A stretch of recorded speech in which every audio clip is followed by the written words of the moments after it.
keep reading all this stuff on LinkedIn, whatever, about being a perfect leader. There's these people with all these great tips of you do this and that, and now you're the perfect leader. So, how can I be the perfect leader, John? It's quite a compelling notion, isn't it? That thought of a perfect leader. I agree with you. People strive for that, and yet common sense would suggest that there's no such thing as a perfect leader. Right. That people lead in different ways in different settings and can be very effective with that. I mean, we'd argue that Theresa May was a very different sort of leader from Boris Johnson. Yeah. They're different.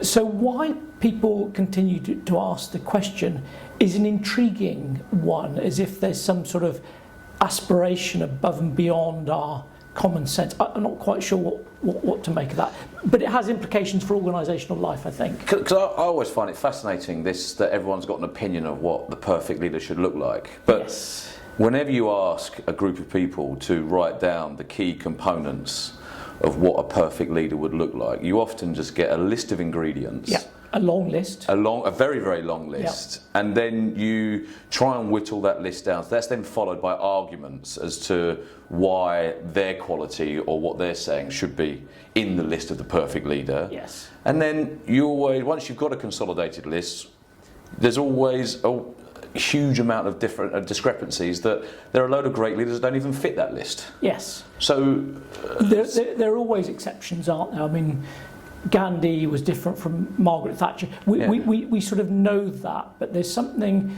It's almost a holy grail of. Yeah. And I don't know. I mean, it keeps researchers in work and authors in work, but and one might argue that if there was an answer to the question, then the definitive book would have been written now.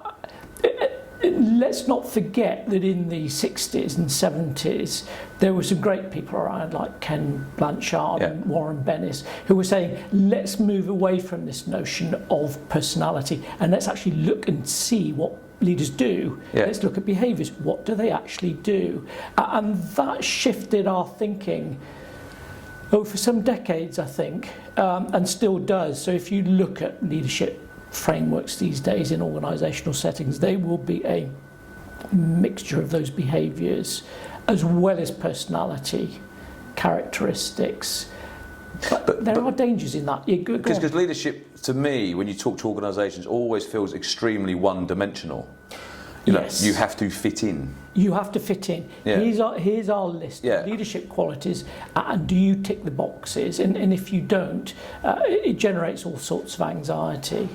Go on, but what were you thinking is the alternative? I think what we've seen, obviously, with the GC Index, we go and talk to a lot of organisations, is that a lot of the leadership frameworks or talent frameworks are based on this is what's been successful in the past. Yes. Yeah, this is what successful people have looked like. Yes. Therefore, our talent framework is going to be built around that. Yes. Therefore, you, Mr. or Mrs. Talent, have to fit into that. Yes. So high potentials will look very much like the people who've gone before, because there's some sort of recipe for success.